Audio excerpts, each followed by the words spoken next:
দিজা মুখ বেঁকিয়ে বলে, বেশি লাফাস না, আমার মনে হচ্ছে তোর এই বিয়েটা হবে না, মনটা সায় দিচ্ছে না আমার।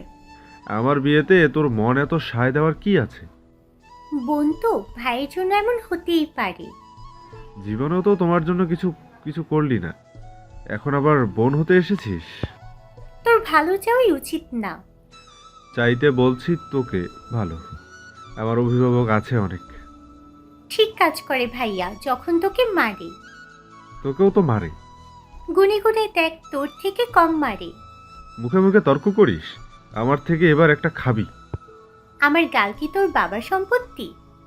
শোভা বিড়বিড় করে বলে।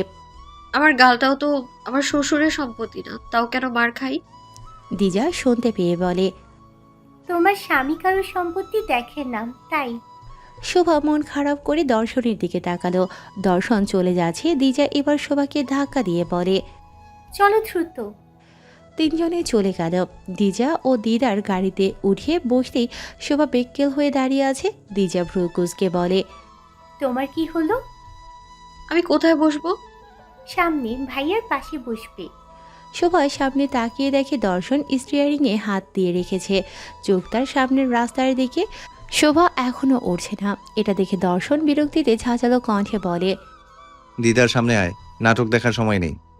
কেঁপে উঠল গাড়ি। লাফিয়ে উঠল দিদার ও দিজা। দিদার উঠতে নেবে ঠিক তখনই দিজা দিল দিদারের পায়ে একটা চিমটি। ব্যথায় বসে পড়ল দিদার, রাগ করে বলে, মারলি কেন? মারলাম কোথায়? চিমটি দিলি কেন? দেখ কল, স্বামী স্ত্রী একসাথে বসে, দুদিন পর বিয়ে করবে, এখনো বড় ভাই সংসার গোছানোর ব্যাপারটা বুঝলো না। দিদার সামনে আসছে না দেখে দর্শন হুঙ্কার ছেড়ে ডাক দেয়। দিদার। দিদার লাফ দিয়ে বলে, আমার কোমরে ব্যথা করছে ভাই, সামনে বসতে কষ্ট হবে, এক সিট যে। তোর কোমর আমি ভেঙে দিব।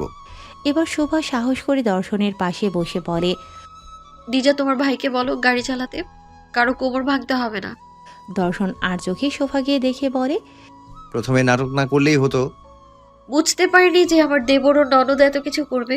প্রথমে ভেবেছিলাম আপনি যে বদমেজাজি, আমাকে হয়তো পাশের সিটে বসতেই দিবে না। তাহলে এখন বসলে কেন? কারণ আমি ভেবে দেখলাম আমি না বসলে আপনি আর আপনারা তামাশা করতে থাকবেন, তাই। না হলে আপনার মতো রাগী লোকের পাশে বসার ইচ্ছে আমারও নেই। আমি তোমার সাহস দেখে অবাক হয়ে যাচ্ছি মেয়ে। পেছন থেকে দুই ভাই বোন ওদেরকে দেখে বিড়বিড় করে বলে। আমরাও। দর্শন শুনতে পায় স্পষ্ট। শোভাও শুনতে পেয়ে বোরকার ভেতর হাসল। দর্শন কথা না বলে গাড়ি চালানোয় মনোযোগ দিল। দিজা আচমকা বলে, একটু গান চালাও ভাইয়া, ভালো লাগবে গাড়িতে। দর্শন গান চালাতে নিলে শোভা বলে, গাড়িতে থাকলে কিছু দোয়া পাঠ করতে হয়, গান শুনতে নেই। এগুলোতে বিপদ আপদ থাকে, তাই। দর্শন হাত বাড়িয়ে আবার পিছিয়ে নিল শোভার কথা শুনে। সিটি প্লাজার গলির সামনে গিয়ে গাড়ি পার্কিং করলো। চারজনে বের হয়ে চলে গেল সিটি প্লাজায়। ওখান থেকেই কেনাকাটা করে দিজা ও দিদার। তাই দর্শন এখানে আনলো তিনজনকে। শোভাকে নিয়ে সালোয়ার কামিজ দেখছে, সবই আধুনিক ও দামি। শোভা সব দেখে বলে, এগুলো সারাদিন পরে থাকলে তো আমি গরমেই শেষ হয়ে যাব। আরে এগুলো তো বাইরে গেলে পড়বে, বাসার জন্য সুতির নিব। আমি তো বাইরে বোরকা ছাড়া বের হই না, এত মডার্ন না আমি। শোভার কথাটা শুনে এক পলক শোভার দিকে চোখ রাখলো দর্শন। মুখটা ঢেকে রাখা থাকলেও মেয়েটার কথা কেন জানি তার ভালো লাগলো। গাড়িতে যেভাবে ইসলামিক কথা বলেছিল, এমনিতেও 5 ওয়াক্ত নামাজ পড়ে। এছাড়া এখন জানালো এসব আধুনিক সালোয়ার কামিজ নেবে না। এগুলো দর্শনের কাছে ভালো লাগার দিক হয়ে গেল। এদিকে দোকানের কর্মচারী ডাক দিল। ভাই, এই কোটটা কি পছন্দ হয়? দর্শন মুখ ঘুরিয়ে কর্মচারীর দিকে তাকিয়ে বলে, যার জন্য নিতে এসেছি তাকে জিজ্ঞাসা করুন।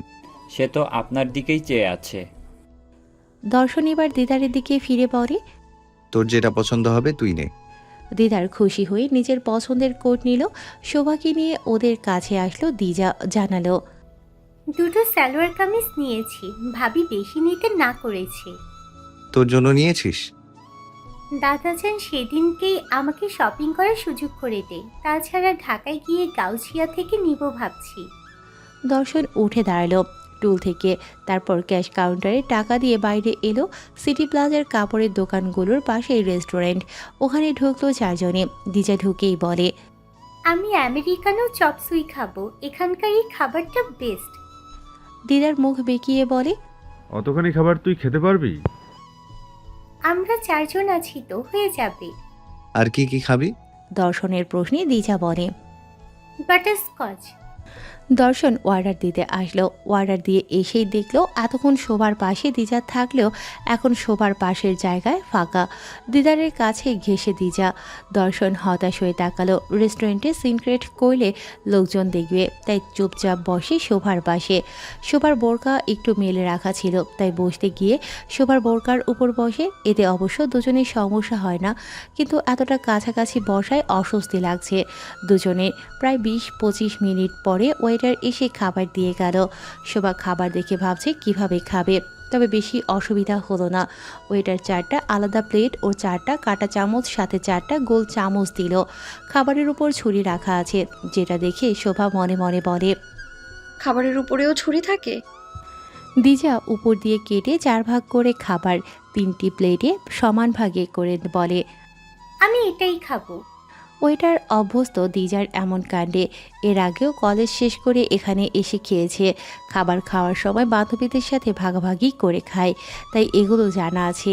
উনি চলে গেল বাটার স্কচ আনতে। শোভা সামনের দুজন ভাই বোনকে খেতে দেখছে, আসলে অনুসরণ করে। দেখলো এটা একদম নুডলসের মতোই খেতে হয়, এমনকি দেখতেও নুডলসের মতো, কিন্তু একটু ভিন্ন। দিজা দুগাল খেয়ে শোভার দিকে তাকিয়ে বলে, খাও। শোভা একবার দিদারের দিকে তাকিয়ে ভাবছে মুখ খুললে তো সর্বনাশ। চামচে অল্প করে নিয়ে নিকাব হালকা উঁচিয়ে গালে নিল। খুব মজা লাগলো, কিন্তু এভাবে খেতে কষ্ট, তাই বলে। তোমরা খাও, আমি আর খাবো না। দর্শন ভ্রু কুঁচকে তাকালো। কিছুক্ষণ পর দিজা জিহ্বায় কামড় দিয়ে বলে, সরি, মাথায় ছিল না যে তুমি পরপুরুষের সামনে মুখ খোলো না। দিদার ভাই, চলো আমরা অন্য টেবিলে বসি। বলেই ফাঁকা টেবিল খুঁজলো। দর্শন চেয়ে আছে শোভার দিকে। মেয়েটার বিষয়ে যত আইডিয়া রাখছে ততই মুগ্ধ হচ্ছে। একবার ভাবলো তার জন্য ভালো কেউই এসেছে, আবার নিজেকে বেশি ভাবনায় না রাখার সিদ্ধান্ত দিল। ওরা যেতেই দর্শন একটু ঝুঁকিয়ে খাবারে মনোযোগী হলো, কারণ শোবার মুখ যেন কেউ দেখতে না পারে। শোবার নিকাব উঁচিয়ে এবার খেতে শুরু করে। খেতে এবার তার বেশ ভালোই লাগছে। দর্শন আর চোখে দেখছে শোভার খাওয়া। বাটার স্কচ নিয়ে যেই ওয়েটার আসে, শোভা মাথা থেকে নিকাব নামিয়ে মুখ ঢাকে। ওয়েটার 2 জায়গায় কেক রেখে চলে গেলে শোভা আবারও মুখ খুলে খাবার খায়। দর্শন সব কিছু অবলোকন করেছে। মনে মনে কেমন যেন ভালো লাগা কাজ করছে। মেয়েটা আর বাকি মেয়েদের মতো না, বরং ভিন্ন। পরদিন সকালে শামীম কল দিয়ে জানালো তারা 7টায় এসে বাসায় পৌঁছেছে, তাই যেন দুপুরের ভাত এসে খায়। দাদাজান সোফায় বসে আছেন। শোভা ব্যাগে নিজের জন্য 2টো জামা নিল, কালকেই তার জন্য ব্যাগ কেনা হয়। শোভাকে দেখে দাদাজান বলেন, কালকে সকাল সকাল চলে এসো কেমন? আমার ছোট ভাইটার জন্য মেয়ে দেখতে যাব। দর্শন কপাল কুঁচকে বলে। আমি গাড়িতে গিয়ে বসলাম। শোভা এসে দিজা ও পারুল বেগমকে জড়িয়ে বলে, আমি আসছি, ভালো থেকো তোমরা। দুজনেই বিদায় দিল। দাদাজানের উদ্দেশ্যে বলে, আসি দাদাজান, আল্লাহ হাফেজ। আল্লাহ হাফেজ। 3 দিন পর নিজেদের বাড়িতে এলো শোভা। তাও যেন মনে হচ্ছে কতগুলো মাস, কতগুলো বছর পর এলো। দরজার কাছে দাঁড়িয়ে অপেক্ষা করছিল শামীম ও মৌলি। এদের বাপ আর মেয়েকে শত বলেও মিতু ঘরে আনতে পারেনি। এই বৃষ্টি গরমে কেন যে থাকতে হবে ওখানে বুঝতে পারছে না। জোর গলায় বলে, নিজের কালা শরীর না হয় রোদে কালা বানাও, মেয়েটারে কেন কালা বানাও? পরে তো মেয়ের বিয়ের জন্য ছেলে পাবা না। শোভা গাড়ি থেকে নেমে মিতুর কণ্ঠ শুনে হেসে দেয়। দরজার কাছে এসে শামীমকে সালাম দিল। আসসালামু আলাইকুম ভাইয়া। শামীম উত্তর দেয়। ওয়ালাইকুম আসসালাম। এরপর আবার দর্শনকে সালাম দিল শামীম। দর্শন সালামের উত্তর দেয়। মৌলি এসে ঝাঁপিয়ে পড়ে শোভার কোলে। শোভার দিকে চেয়ে বলে, তুমি নাকি তুতুল বালিকে তো? শোভা একগাল হাসি দিয়ে ভেতরে ঢুকে কালো নিকাব উঠালো মুখ থেকে। গরম লাগছে বেশ। চৌকিতে বসতে নেবে মৌলি আবারও বলে, বোতবে না খুব গলম, পাতু গলম হয়ে যায়। মিতু এসে মৌলির পিঠে চাপড় বেড়ে বলে, স আর রর উচ্চারণ করতে পারিস, তাহলে ঠিকভাবে কথা বলছিস না কেন? নতুন ফুফাতোকে তোতলা বলবে। মৌলির পিঠে হাত বুলিয়ে শোভা বলে, বাচ্চা মানুষ, সময় লাগবে তো। শামীম বড় দরজা খুলে দিল। দর্শন গাড়ি ঢুকিয়ে নিতেই শামীম আবার লাগিয়ে দিল। মিতু গায়ের ওড়না আগেই ঠিকভাবে রেখেছে। মৌলি এত বড় গাড়ি দেখে বলে, তুমি এত বড় গালিতে দিলে? মিতু কপাল চাপড়িয়ে চলে যায় নাস্তাগুলো নিয়ে আসার জন্যে। সব রেডি আছে, শুধু সামনে প্রবেশ করা লাগবে। শোভা হেসে দেয় মিতুর হাহাকার দেখে। এটা নিত্যদিনের কাজ ওদের। মৌলির কান টিপে ধরে সঠিকভাবে কথা বলা শিখিয়ে দেয় মিতু। শোভা আর শামীমের জন্য পারে না বেশি। এরা শাসন করতেই দেয় না। দিন দিন শামীমের প্রধান কাজ হয়েছে বাড়িতে এসে মৌলির কাছে নালিশ শোনা। অবশ্য এতে লাভের লাভ কোনোটাই মৌলির হয়নি, বরং মিতুর চোখ গরমে শামীমের দম ফুরিয়ে যায়। দর্শন গাড়ি একপাশে করে ওদের সামনে আসে। শামীম চলে গেল মিতুর কাজে সাহায্য করতে। শোভা সামনে এগোতে থাকে নিজের ঘরে যাওয়ার জন্য। নিজ ঘরে ঢুকেই শোভার গায়ে গরম উত্তাপ অনুভব হলো। টিনের ঘরের চালে দুপুরের রোদ যেন আগুনে ঝরে পড়ছে। ঘরের ভেতরটা অন্ধকার, কিন্তু গরমও যেন শ্বাস বন্ধ হয়ে আসে। দরজার সামনে দাঁড়িয়ে দর্শন একটু বিরক্ত হলো। তার মুখ গম্ভীর। শোভা দরজাটা খুলেই বলল, ভেতরে আসবেন তো, না বাইরে দাঁড়িয়ে রোদে গলে যাবেন?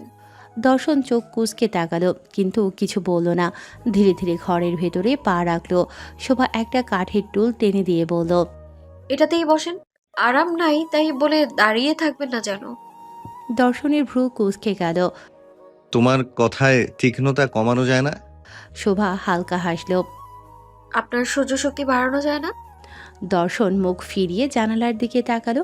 বাইরে ছোট্ট একটা গাছের ডালে দোয়েল বসে আছে। কিছুক্ষণ চুপচাপ, তারপর বলল, তোমার এখানে কষ্ট হয় না? শোভা একটু চমকে তাকালো। প্রথমবার দর্শনের কণ্ঠে যেন একটু অহংকার নেই, শান্ত এবং ক্লান্ত একটা স্বর। সে ধীরে বলল, এই কষ্টই তো আমার অভ্যেস, আর অভ্যেসে কষ্ট কেমন হয় জানেন? দর্শন কিছু বলল না। ঘরের চারপাশে তাকিয়ে দেখল পুরনো পর্দা, একটা ছোট খাট, পড়ার টেবিল, কোনায় থালা বাসনের তাক, উপরে বৃষ্টির শব্দ করে ঘুরতে থাকা ফ্যান। টিনের ঘরের গায়ে বাতাসে মাঝে মাঝে শব্দ হয়। দর্শন কিছু ভেবে বলে, তুমি এই ঘরটায় থাকো কেন? আন্টি যে ঘরে ছিল ওই ঘর তো ফাঁকা। মা মারা যাওয়ার পর ওই ঘরটা যে আমার ঘর ছিল এটা ভাবনাই আসেনি। এই ঘরে মায়ের শরীরের ঘ্রাণ পাই, যদিও এটা আমার ভ্রম, কিন্তু মনের শান্তি এটা। শান্তি মেটাতেই মায়ের আগের ঘরটা আমি দখল করেছি। শোবার কণ্ঠ নরম, চোখটা স্থির বাইরের দিকে। জানালার পর্দাগুলো পুরোপুরি মেলে দিতেই আলোর দেখা। বাতাস আসতে পারল না, কারণ এদিকটা দক্ষিণা বাতাস আজও আসে না। বাইরে অন্যদিকে বাতাস আসে, এটা বোঝা যায় শুধু। শোভা ম্লান হাসলো, আনমনেই বলে, আমাদের প্রথম দেখা, না না, প্রথম কথা হয়েছিল এই ঘরটাতে। ভীত আমিটা তখন এই ঘরে থেকে পড়াশোনা করতাম। আমার মনটা ঘরটা নিয়েছিল আম্মু, শুধুমাত্র ঘরে দক্ষিণা বাতাস বইতো না বলে। আর দেখুন আমাদের ভাগ্য আমাদের উছিলা দিয়ে মিলিয়েই দিল। দর্শক চেয়ে রইল শোভার শুকনো ভাবলেশীন মুখের দিকে। মেয়েটা অনেক সাহসী হয়েছে, আগের মতো ভয় পায় না। দর্শন বলে ওঠে, বোরখা খুলবে নাকি এই গরমেও তোমার শীত লাগছে? শোভা মাথা নাড়িয়ে বলে, খুলবো। বলে ব্যাগ থেকে ওড়না নিয়ে বোরকা খুলে মাথায় ওড়না নিল। শামীম ও মিতু নাস্তা নিয়ে এলো। শোবার ঘরের বিছানায় আলাদা কাপড় বিছিয়ে নাস্তাগুলো সাজিয়ে রাখলো শামীম। মিতু বলে, গরম অনেক পড়েছে, তাই চা বানাইনি। ভাইজান কি চা নেবেন? দর্শন নাস্তার দিকে চোখ রাখলো। শরবতের গ্লাস দেখা যাচ্ছে, আবার দুটি জগ আনা, একটাতে শরবত আরেকটাতে পানি। হরেক রকমের নাস্তার ব্যবস্থা করা। দর্শন সব কিছু দেখে নিজের মাঝে জামাই জামাই ভাব অনুভব করে। গলা খাকারি দিয়ে বলে, এত কিছুর প্রয়োজন নেই, আমি এমনিতেই ওগুলো খাবো না। শোভা মুখ ভ্যাংচালো, দেখে ফেলে দর্শন। ভ্রুকুটি করে চেয়ে রইল সে। এগিয়ে এসে শোভা একটি গ্লাস থেকে শরবত ঢক ঢক করে গিলে মৌলিকে ডেকে বলে, পিপি তুমি খাবে? মৌলি হলো আস্ত এক ছুঁচো। সে তো খাবারের অভার পেয়ে দিল তোর। শোভার পাশ থেকে আঙুর নিয়ে গপাগপ করে গালে পুড়ে নিল। শামীম ভ্যাবলার মতো চেয়ে আছে। বোনজামাইয়ের সামনে সম্মান গেল। মিতু কপালে হাত দিয়ে ইশারা করে, কিন্তু কেউ দেখে না। কালো মিষ্টি নিয়ে মুখে ভরল মৌলি। অমনি মিতু পাশ থেকে গুতা দিল শামীমকে। মেয়েকে কোলে করে নিয়ে আসো, না হলে সব শেষ করে দিবে। শামীম ছুরিয়ে মৌলিকে কোলে নিয়ে বলে, এগুলো তোমার ফুফার। সমস্যা নেই, বাচ্চা মানুষ ও খাক। শামীম মৌলিকে নামিয়ে দিয়ে এগিয়ে আসলো দর্শনের কাছে। মিষ্টির বাটি এগিয়ে নিয়ে এসে বলে, একটু মুখে দিন ভাইজান, ভালো লাগবে আমাদের। শামীমের হাস্যোজ্জ্বল মুখ দেখে দর্শন নিল। শোভা দেখে মুচকি একটা হাসি দিল। এই হাসি দেখে দর্শনের মুখের মিষ্টি গেলা আর হলো না। মুখে পুড়ে রেখে শোভার হাসি দেখছে। মেয়েটার হাসিটা খুব সুন্দর। দর্শনের নজর ফেরানো দায়। ক্ষণিকের জন্য মনে হলো সে হিরে পেয়েছে, যার মাঝে আছে মনোমুগ্ধকর। দর্শনের হুঁশ ফিরল শামীমের কথায়। শামীম বলে, দুপুরের খাবার এখন দিব কি? না, একটু পর নামাজ পড়ে আসি। শামীম খুশি হয়ে বলে। তাহলে চলেন দুজনে একসাথে যাই। দর্শন উঠে দাঁড়ালো। শোভার দিকে একটু তাকাতেই শোভা ব্যাগ থেকে টুপি বের করে দিল। দর্শন মাথায় দিতেই শামীম খুশি মুখে নিজের ঘরে গিয়ে টুপি নিয়ে বাইরে আসে। দেখে দর্শন অজু করতে গেছে। শামীম মনে মনে বলে, মাশাল্লাহ মাশাল্লাহ। দর্শন বের হতেই বলে, তাইলে চলেন, আমার উজু আছে। দুজনে বের হলেই মিতু বড় দরজাটা ভেতরে দিয়ে ছিটকিনি দিয়ে দেয়। ভেতরে এসে বলে, তুমি তাহলে নামাজ পড়ে নাও, আমিও নামাজ পড়ে আসি। শোভা রাজি হয়ে অজু করে নামাজ পড়তে বসবে। ছোট্ট মৌলি সেও মাথায় এলোমেলো করে ওড়না দিয়ে ওর জন্য কেনা ছোট্ট জায়নামাজ নিয়ে এলো। শোভা দেখে মিষ্টি একটা বাচ্চা মেয়ে নামাজের জন্য মাথায় ওড়না দিয়েছে, কিন্তু ওড়নাটা খুলে যাচ্ছে। শোভা সুন্দর করে ওড়না পরিয়ে দিল। দুজনে পাশাপাশি জায়নামাজ বিছিয়ে একসাথে নামাজ পড়তে থাকে। শোভা যখন হাত উঁচু করে মৌলিও তাই করে। শোভা হাত বুকে নিলে মৌলিও নেয়। শোভা হাঁটুতে হাত দিয়ে রুকু দিতে নিলে মৌলি ঠিক তাই করে। এক কথায় শোভা যখন যা করে মৌলি হুবহু তাই করতে যায়। কিন্তু বেচারি শোভার সাথে তাল মিলিয়ে কোনো সূরা পড়তে পারে না, কারণ সে তো শুধু আলিফ বা তাসা এগুলো আর ঘুমানোর আগে দোয়া শিখেছে। আমাদের মৌলি নামাজে এখন ভুলভাল পড়ে। এই যেমন সে সূরা পারে না, কিন্তু পড়ছে মায়ের থেকে শিখে রাখা কবিতা। আত্মাগাতে তোত্তা পাক্কি ডালিমগাতে মৌ এত ডাকি তবু কোতা কোন না কেন বউ। ছোট্ট বাচ্চা মৌলি একদিন শোভার কাছে বলেছিল, আমি এত বলো বলো তুলা পালি না। শোভা স্বাভাবিকভাবে বলেছিল, শিখতে হবে মা, তুমি এখন যেগুলো শিখেছো ওগুলোই পড়বে শুধু। আস্তে আস্তে আমি আম্মু আব্বু শিখিয়ে দেব। তুমি কোনো চিন্তা করো না, তোমার গুনাহ হবে না, বরং আল্লাহ খুশি হবে। শোভার থেকে এমন সাহসিকতা পেয়ে সরল মনে মৌলি এখন কবিতা বলে দেয়। তবে এই কবিতা একদিন মিতু শুনে কপাল চাপড়ে বলে, তোরে আমি বলছি নামাজে কবিতা পড়তে। মৌলি চোখ পিটপিট করে বলে। পিপি বলতে শোভা অবাক হয়ে বলে, আমি বুঝিয়েছি আলিফ বা তা এসবের কথা যেগুলো শিখেছে ও বুঝলো, পড়তে হবে কবিতা। এর বাপকে এটা দেখা লাগবে না? এরা বাপ মেয়ে দুটোই এক, বোঝায় এক বোঝে আর এক। আমার হয়েছে যত জ্বালা। শোভা মুখ টিপে হাসে আর মিতু কাজ করতে থাকে। মৌলি গিয়ে ওর মায়ের গালে টুক করে চুমু দেয়। মিতুর রাগ সব উধাও হয় সাথে সাথে। আজকেও নামাজ শেষ করে শোভা জিজ্ঞাসা করে, কি কি সূরা পড়েছো? এ কথা না, তাহলে আজকে বলে তিবু বনে তিবু মুহাম্মদ এলুলে দুনিয়ায়। শোভা নিজের কপালে হাত রাখলেও মৌলি প্রশ্ন ছুড়ল। আজকেও ভুল বলেতি। শোভা মাথাটা উপর নিচ করতেই মৌলি কান্না করে দেবে এমন মুখ করে বলে। আম্মু মারবে আজকেও। শোভা বুকে জড়িয়ে বলে, নানা মারবে না, আমার মৌলি শোনা তো চেষ্টা করে। মৌলি মিষ্টি একটা হাসি দেয়। বড় দরজায় কড়া নাড়ার শব্দ আসে। শোভা অতীত বুকে মৃদু হেসে বাইরে এসে দরজা খুলে দেয়। দর্শন আর শামীম এসেছে ভেতরে। শোভা আবারও ছিটকিনি দেয়। দর্শন ভেতরে ঢুকে মৌলিকে দেখে খুশি হয়। মেয়েটার ফর্সা মুখটায় কি সুন্দর করে ওড়না দিয়ে রেখেছে, দেখতে পুরো পুতুলের মতো লাগছে। দর্শন এভাবে তাকিয়ে আছে দেখে মৌলি চুপচাপ দাঁড়িয়ে আছে। অচেনা কাউকে দেখলে মৌলি এমনটাই করে, চুপচাপ এক কোণায় দাঁড়ায়, কিন্তু খাবার দেখলে লুকিয়ে লুকিয়ে ঠিক মুখে পুরে নেয়। দুপুরের খাবার ঘরের বারান্দায় নিচে মাদুর বিছিয়ে খেলো দর্শন। এখানে ঠান্ডা বাতাস একটু হলেও পাওয়া যায়। শামীম টেবিল ফ্যান নিয়ে এসেছে। দর্শনকে একের পর এক খাবার দিয়ে যাচ্ছে শামীম। মিতু অবশ্য রান্নাঘর থেকে আনা নেওয়ার কাজ করছে। ভাত শেষ হলেই প্লেটে ভাত দেয়া, আবার এক তরকারি শেষ হলে আরেক তরকারি। এগুলো দেখে দর্শন একটু বিরক্ত হলো। এরা কি খাইয়ে শেষ করে দেবে তাকে? এক সময় না পেরে দর্শন বলেই দেয়, আমি আর খেতে পারবো না। শামীম থেমে গেল। হাত ধোয়ার জন্য সাবান পানি আনতে নিলে দর্শন বলে। আমি যাচ্ছি টিউবওয়েলে। দর্শন এগিয়ে গেলে শামীম পেছনে গিয়ে কল ধরে বলে। আপনি হাত পাতেন, আমি চেপে দিচ্ছি। দর্শন মুগ্ধ হয় শামীমের আপ্যায়নে। এরা যে মানুষগুলো সহজ সরল এটা বুঝল। মনের মাঝে নেই মারপ্যাচ। মৃদু হাসল দর্শন। দেখতে পেল শামীম, ভালো লাগলো তার কাছে। হাত ধুতেই